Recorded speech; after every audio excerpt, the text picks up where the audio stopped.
You see, he had a small joke against the Muslims about polygamy. You see, he says Islam allows you to marry four.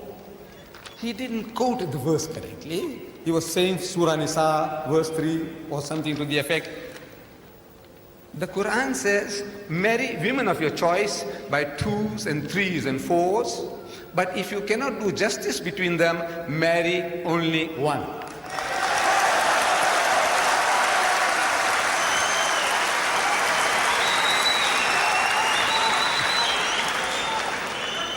The only religious book, I'm saying the only religious book on the face of the earth, which has this expression, marry only one, is the Quran. There is no other book on earth.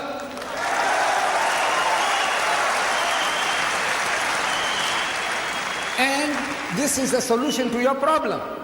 He has settled down in America. He has married a beautiful young lady, an American woman. Congratulations. But now, wait. The American statistics, they tell us there are 7.8 million more women than men in America. That's almost 8 million more women in your country, sir, the land of your domicile. 8 million women who can't get husbands. If every man in America got married, there'll still be 8 million women who can't get husbands. I'm asking, in this book of God that you are boasting about, what is the solution to your problem?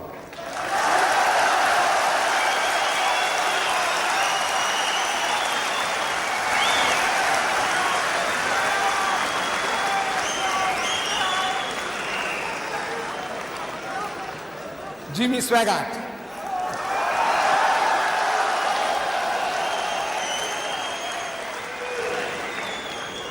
If you get the tape is available. Jimmy Swaggart, Anish Sharosh, the tape is available. You can get it before you go. They are 8 pounds each. Jimmy Swaggart, if you see this debate, at the outset, he's also having a laugh at our expense. He says, you know, Mr. Dedat, he says, we had a chat in the waiting room, and Mr. Dedat says that the Muslim can have 4 wives. Islam allows 4 wives. He just corrected me, said up to 4. I said, well, Mr. Dedat, Christianity only allows us 1, so I had to get the best on the first shot.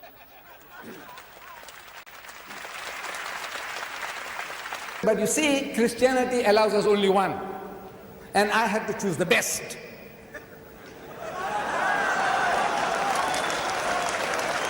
Get the tape. He said, I had to choose the best.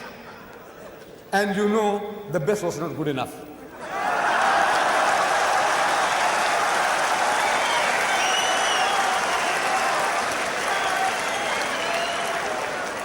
Look. All these tele-evangelists, all one by one, they're all falling. Reverend Marvin Gorman, an evangelist, tele-evangelist, he appears on television, tantalizing millions. He was caught with a prostitute.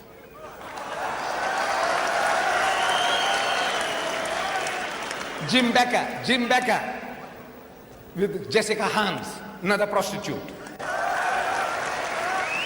Jimmy Swaggart, average of 2 trips a month to the prostitute for his satisfaction. I said, you laugh at us? You are a fool. I said, the laugh is on you.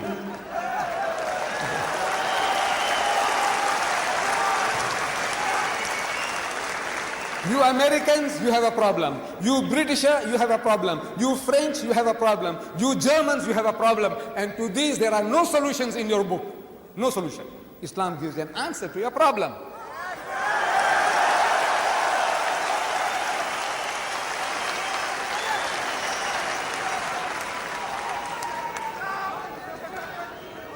Divorce. Brother Shorosh was talking about divorce. You know how the Muslims. Look, when you malpractice, when you do something against your own teaching, you are culpable. No doubt the general Muslim community seems to have got that idea that when you want to divorce your wife, you just have to say talaq. But he's supposed to have known the Quran. There is a chapter in the Quran, the whole chapter is called Surah Talaq, meaning chapter divorce. You must have read it. Surah Talaq.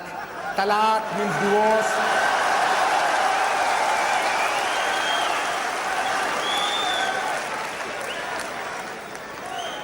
At the outset, Brother Sharosh, he said he has been studying the Quran for 2 years now.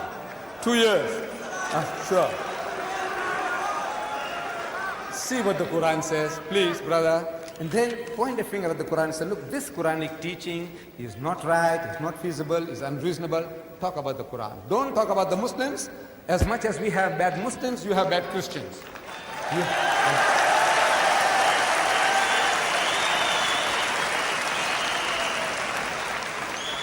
He also quoted a Quranic verse, La ikraha fid din, which means there is no compulsion in religion.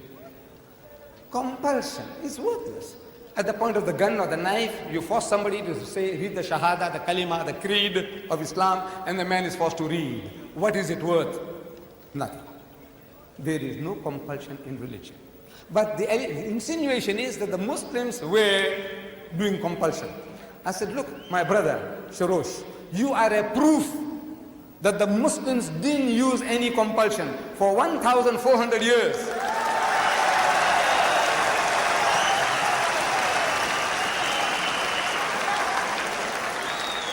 For 1,400 years, you and your other Christians, whom you now say number 14 million, they lived in our midst.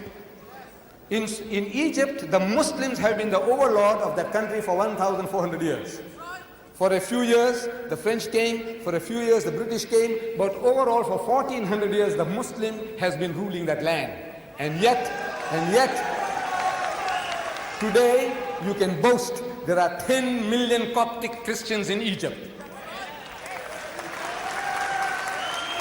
If there was compulsion of any kind, there would not have been a single Christian left in that country.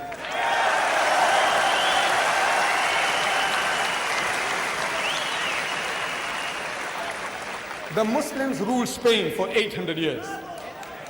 800 years. Because we failed to deliver the message, we were kicked out. We were kicked out. Shame on us. We didn't fulfill our obligations. But if they had used any type of force, even economic force, for 800 years, there would not have been a single Christian left in that country.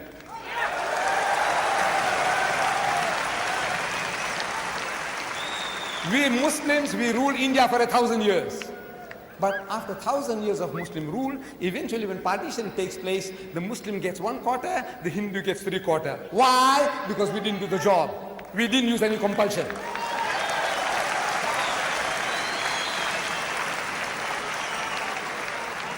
And which Muslim army went to Indonesia? Which Muslim army went to Nigeria? Which Muslim army conquered the east coast of Africa? Which Muslim army?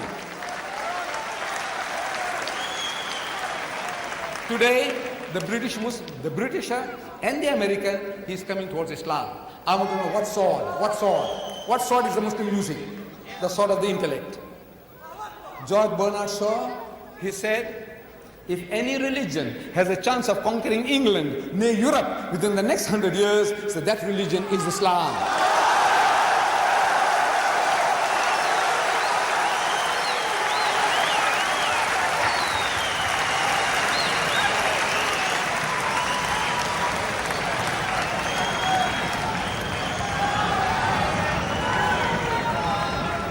Look,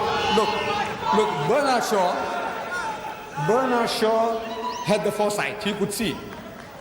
But we Muslims, we have failed Islam. Wallah, we have failed. We have failed. We haven't made a start yet. We believe. We say we believe, but we have not made a start yet. This is our problem. The destiny is ours. Wallah, it is ours. Allah says, لِيُزْهِرَهُ عَلَى الدِّينِ كُلِّهِ. He has given you a deen, a way of life that is to master, overcome and supersede them all, bulldoze them all, whether it be Hinduism, Buddhism, Christianism, Communism, Judaism, every ism.